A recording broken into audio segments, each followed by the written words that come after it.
अस्सलाम वालेकुम, नमस्कार, सत श्री अकाल। मैं इश्तियाक जागीरदार एक बहुत ही गंभीर विषय पे बात करना चाहता हूँ। महाराष्ट्र एकेडमी उर्दू के बारे में। उर्दू हमारे देश की भाषा है। उर्दू का जन्म इस देश में हुआ है और उर्दू यहीं पे पली बड़ी।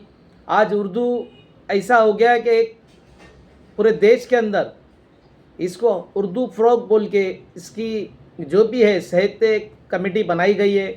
महाराष्ट्र में भी उर्दू एकेडमी साहित्य महाराष्ट्र विकास बोर्ड बनाया गया है, अल्पसंख्यक महाराष्ट्र बोर्ड विकास। मगर आपको बताना चाहता हूँ कि 2019 से लेकर आज 2023-24 का जो साल चल रहा है, इसकी तश्कील नहीं की गई। क्या वजह है इसके अंदर? जिसमें महाविकास आघाड़ी सरकार भी थी, जिसमें महायुति भी थी। दोनों सरकार आई और अब जा रही है और आ रही है। अभी 4 महीना बचा है चुनाव के लिए, मगर इन 5 से 6 सालों में उर्दू के साथ में नाइंसाफ़ी हो गई। उर्दू को पूछा नहीं जा रहा है, उर्दू को तश्कील नहीं की दी जा रही है। क्या वजह है? ना हमारे कोई लोग इसके बारे में आवाज़ उठा रहे, ना कोई बात कर रहे। आज उर्दू ऐसी हो गई कि जैसे अनजान भाषा हो गई है, और अनजान ज़बान हो गई है। आज उर्दू की स्कूलें हैं, बच्चे उर्दू में पढ़ना नहीं चाहते। हम चाहते हैं मराठी भी पढ़े, इंग्लिश भी पढ़े, हिंदी भी पढ़े, साथ में उर्दू भी पढ़े। क्यों? उर्दू इस देश की ज़बान है और आज हम लोग उर्दू से महरूम हैं। आज हम लोग उर्दू के लिए कुछ कर नहीं रहे। बड़े शर्म की बात है, बार बार वही बोलना पड़ता है। इन 5 साल में महाविकास आघाड़ी सरकार थी, महायुति थी, मगर इनको बोलने से पहले ये भी है कि हमारे कई मंत्री भी थे। अल्पसंख्यक मुस्लिम मंत्रियों की बात कर रहा हूँ। कई एमएलए थे, कई नगर सेवक थे। किसी ने भी आवाज़ नहीं उठाया, किसी ने भी कुछ नहीं बोला। यानी इनको उर्दू से प्यार नहीं है, इनको उर्दू से कोई जज्बा नहीं है। या सही भाषा में देखा जाए तो उर्दू के साथ में अल्पसंख्यक की भाषा मानी जाती है। आज कई उर्दू स्कूल है, कई टीचर्स है जो बैठकर पगार ले रहे हैं, मगर उसके बारे में कुछ बोलते नहीं है। आज कई उर्दू से कई लोगों का पेट भर रहा है, मगर वो लोग भी कुछ नहीं बोल रहे। सिर्फ नाम के लिए मुशायरा रखते हैं और वो मुशायरे में शायरी करते हैं। ये उर्दू की बात है नहीं है।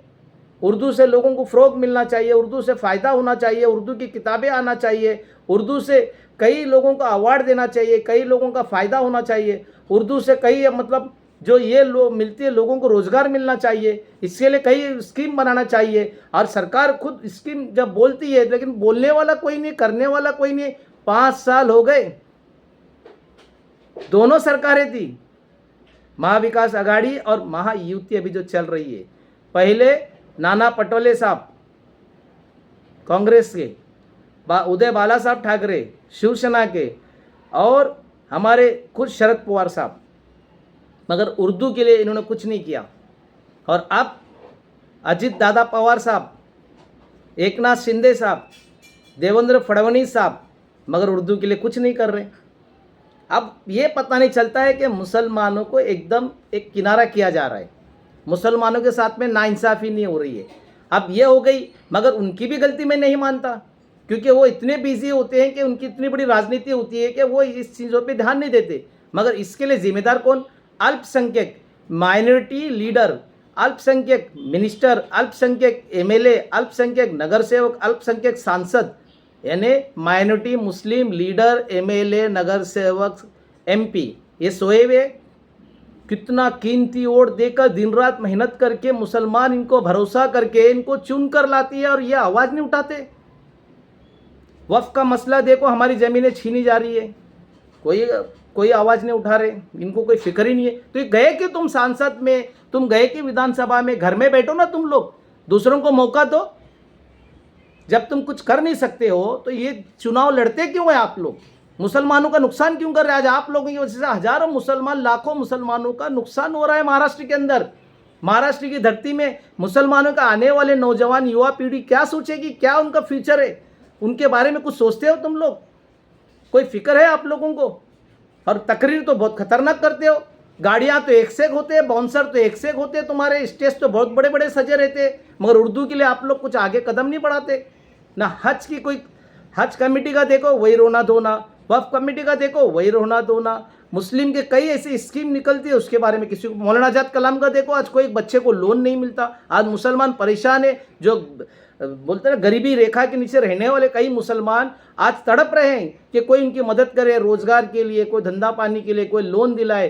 मगर हमारे मिनिस्टरों को, हमारे एमएलएओं को, हमारे एमपीज़ को कोई फ़र्क नहीं पड़ता है। इनको कुछ करना ही नहीं अल्पसंख्यक के मुसलमानों के लिए जो गरीब रेखा के नीचे रहते हैं। और कब तक हम लोग आवाज़ उठाएंगे? और हमारी भी कौम सोई हुई है, कोई आवाज़ उठा नहीं रहे। कई एनजीओज बना रहे, कई संस्था है, बड़ी बड़ी बातें करते हैं, नेशनल लीडर है, राष्ट्रीय अध्यक्ष है, महाराष्ट्र अध्यक्ष है, मगर कौम के बारे में कोई आवाज़ नहीं उठाते। हर समाज के नेता आगे बढ़ने की कोशिश कर रहे, अपने समाज का डेवलपमेंट कर रहे, स्कूल बना रहे, कॉलेज बना रहे, टेक्निकल इंस्टीट्यूट बना रहे। हमारे कौम के लोग कुछ नहीं कर रहे। कब तक ऐसा चलेगा? तो मेहरबानी करके इस पे ध्यान दो। मैं सरकार से निवेदन करूंगा। अभी 4 महीने बचे, 4 महीने में क्या होगा? आने वाली सरकार इस पे ध्यान दे और हम लोग भी इसके लिए आवाज़ उठाए। अगर नहीं ये उर्दू एकेडमी का, हज कमेटी का, वक्फ कमेटी का, मौलाना आज़ाद जो फंड मिलता है उसके बारे में अगर ये सरकार विचार नहीं करती तो हम भी हमको वोट मत दो। और हमारे लीडर को तो पहले वोट मत दो। जो काम नहीं करते ऐसे लोगों को चुन के दे के मतलब क्या है? इनको घर में बिठा दो। पर हमारी भी कौम सोई हुई है। जागना, इनको जगाना बोलो तो बहुत मुश्किल है। सच बोलने वाले का साथ देते नहीं है, चापलूसी चमचागिरी करने वालों का साथ देते तो यही रोना धोना है। हमारा नाम और निशान मिट रहा है। महाराष्ट्र में हमारा वकार खत्म हो रहा है। महाराष्ट्र में हम लोगों की कोई वैल्यू नहीं है। कब तक ऐसा चलेगा? बद से बदतर हालत होती जा रही। इसकी जिम्मेदार हम सब है। रोको इसको। हम सब मिलकर एक अच्छी कमेटी बनाओ और इसके लिए कुछ करो, वरना आने वाले दिन में खून के आंसू रोएंगे। बस मैं ज़्यादा कुछ नहीं कहूँगा। जय हिंद, जय महाराष्ट्र। इश्तियाक जागीर।